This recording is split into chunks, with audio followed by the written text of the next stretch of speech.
이 시간 하나님께서 우리에게 주시는 생명의 말씀은 마가복음 10장 46절에서 52절 말씀입니다.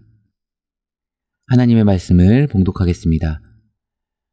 그들이 여리고에 이르렀더니 예수께서 제자들과 허다한 무리와 함께 여리고에서 나가실 때 디메오의 아들 맹인 거지 바디메오가 길가에 앉았다가 나사렛 예수시란 말을 듣고 소리질러 이르되 다윗의 자손 예수여 나를 불쌍히 여기소서 하거늘 많은 사람이 꾸짖어 잠잠하라 하되 그가 더욱 크게 소리질러 이르되 다윗의 자손이여 나를 불쌍히 여기소서 하는지라.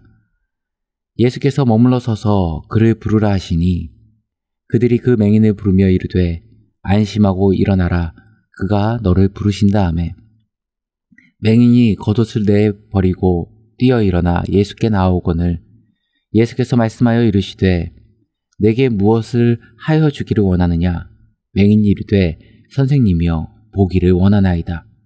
예수께서 이르시되 가라 내 믿음이 너를 구원하였느니라 하시니 그가 곧 보게 되어 예수를 길에서 따르니라.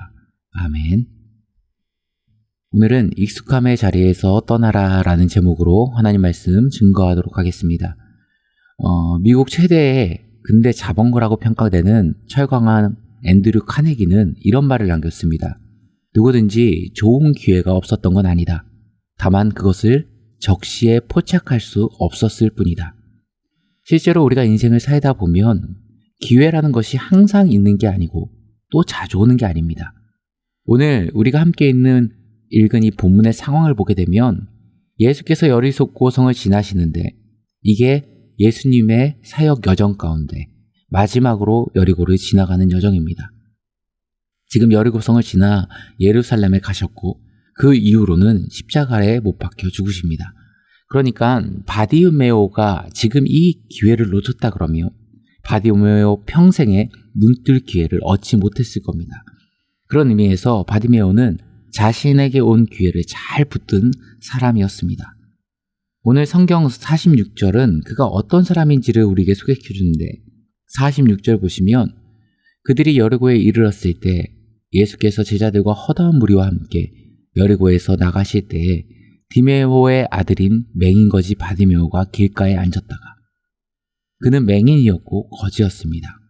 아마 인생에서 최악의 조건이 이런 것이 아닐까 생각합니다. 지금처럼 다양한 직업군이 있고 인권이나 복지에 대한 의식 수준이 미비했던 그 시대 속에서 그가 할 수 있는 건 아무것도 없었을 겁니다. 오로지 할 수 있는 건 다른 사람에게 자비를 구하는 구걸밖에 없었습니다. 어찌 보면 인간이 경험하는 상황 가운데 가장 절망적인 상황, 그게 맹인거지 바디메오의 상황이 아니었을까 그런 생각이 듭니다. 요즘 많이들 힘들다고 합니다. 어떤 이는 삶이 어렵다고 하고 어떤 성도님들은 가정 때문에 어렵다고 하고 어떤 성도님은 물질 때문에 사업 때문에 자녀 때문에 어렵다 낙심합니다. 하지만 우리가 이 바디메오라는 본문을 통해서 읽을 때 내가 내 환경과 여건이 녹록지 않다고 해도 이 바디메오보다는 어렵지 않지 않습니까? 그리고 더 중요한 건 무엇입니까? 우리보다 훨씬 더 어려운 문제를 가지고 살아갔던 이 바디메오는 그 문제를 주님을 만남을 통해서 풀었다는 겁니다.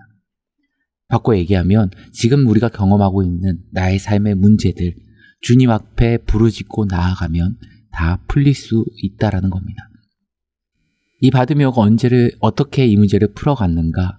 우선 그는 이전에 예수님에 대한 소문을 들었던 것 같습니다. 그리고 그때부터 생각했겠죠. 예수님은 구약 성경 내내 말하고 있는 그 메시아다. 내 문제를 풀어줄 수 있는 메시아 그리스도 되시는 분이다. 이걸 생각했다는 겁니다. 그리고 예수님이 거기를 지나가는 그때 바디메오는 있는 힘껏 소리치는 겁니다. 나사렛 예수시란 말을 듣고 소리질러 이르되 다윗의 자손 예수여 나를 불쌍히 여기소서. 지금 바디메오가 예수님을 부른 칭호가 뭡니까? 다윗의 자손 예수여. 이게 굉장히 신학적인 의미를 가진 호칭입니다. 다윗의 자손 이스라엘 백성들은 다 알고 있습니다. 이 다윗의 자손을 통해서 메시아가 나올 것을 익히 알고 있습니다. 그렇기에 지금 그가 예수님을 향하여 다윗의 자손이라는 것은 예수님이 메시아고 예수님이 그리스도라는 뜻입니다. 마가복음 전체를 보면요. 예수님을 그리스도라고 고백했던 건 딱 3번밖에 나오지 않습니다. 첫 번째는 가이사랴 빌립보에서 베드로가 고백했죠. 주는 그리스도시요 살아계신 하나님의 아들입니다. 두 번째는 귀신이 고백했습니다. 예수님이 제지하고 조용히 하라고 말씀하셨죠. 귀신도 예수님이 그리스도라는 걸 알고 고백한 것. 이것이 두 번째 고백입니다. 그리고 마지막으로 세 번째 고백은 뭐냐? 지금 바디메오가 다윗의 자손 예수여라고 고백한 이 본문입니다. 그래서 사복음서 가운데 3개의 공간복음에서 바디메오 스토리가 다 나옵니다. 그래서 많은 사람들이 그렇게 얘기합니다. 바디메오 스토리가 이 공간복음 3군데에 다 나오는 이유가 무엇인가? 우선 첫 번째로는 예수님을 공적으로 메시아로 증거한 사람이기 때문에, 즉 베드로의 고백만큼 굉장히 수준 높은 믿음의 고백이었다는 겁니다. 또 한 가지, 이렇게 고백할 수 있는 바디메오가 왜 공간복음의 3번에 다 등장하는가? 나중에는 초대교회에 굉장히 큰 인물로 세워졌을 거라 추측합니다. 마가복음은 교회에 보낸 복음서입니다. 그러니까 1차 독자가 마가복음을 읽었던 사람들이 대부분 예루살렘 교회나 초대교회 교인이었을 거라고 추정합니다. 그러니까 1차 독자인 마가복음을 읽었던 사람들이 바디메오가 누군지를 다 아는 겁니다. 그래서 잘 보시면 아시겠지만 주님께서 다 나머지 맹인들을 고쳤을 때는 뭐 그냥 지나가시다가 맹인을 고쳤다 이렇게 나오는데요. 바디메오라는 이름이 나옵니다. 이건 무엇을 의미하는 거냐? 마가복음을 지금 읽고 있는 1차 독자들, 그들은 바디메오가 누군지를 알고 있었다는 겁니다.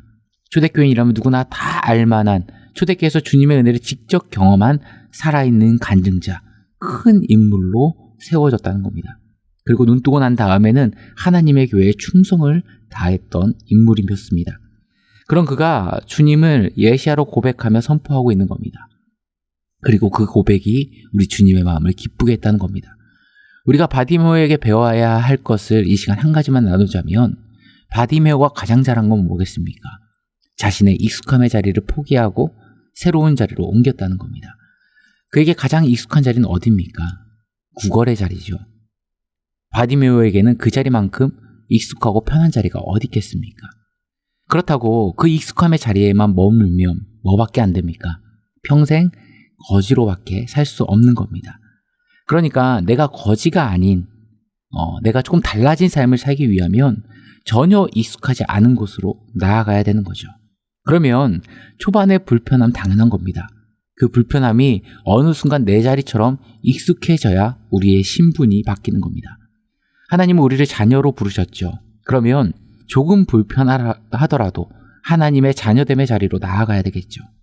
하나님은 우리를 자녀로 부르셨는데 아직도 나는 거지의 자리가 좋사오니 거지로 살 때가 그리워요 이러고 있으면 안 된다라는 겁니다. 오늘 바디메오 보십시오. 하나 미련 없이 주님께 달려나갑니다. 그 익숙함의 자리를 박차고 일어납니다. 우리에게도 그런 모습이 있어야 된다고 생각합니다. 우리도 우리의 삶을 돌아보면 너무나도 익숙해져 버린 자리가 있을 겁니다. 그럼 그 자리가 과연 머물 만한 자리인가? 우리가 하나님의 자녀로서 참된 가치가 있는 익숙함인가? 우리의 삶과 신앙을 한번 돌아보기를 원합니다. 그곳이 영적 게으름의 자리든지 삶의 분주함의 자리든지 내 삶에 어느 순간 익숙해져서 주저앉아 있는 자리가 있다면 오늘 바디메오처럼 그 자리를 박차고 일어나 하나님의 양자됨의 자리, 자녀됨의 자리, 의의 후사의 자리로 나아가야 할 것입니다. 함께 기도하시겠습니다.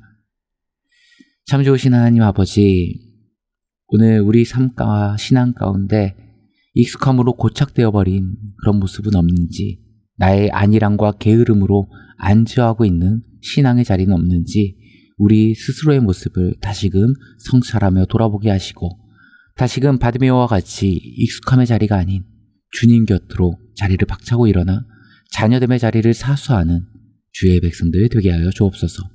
이 모든 말씀 우리 주 예수 그리스도의 이름으로 기도드리옵나이다. 아멘.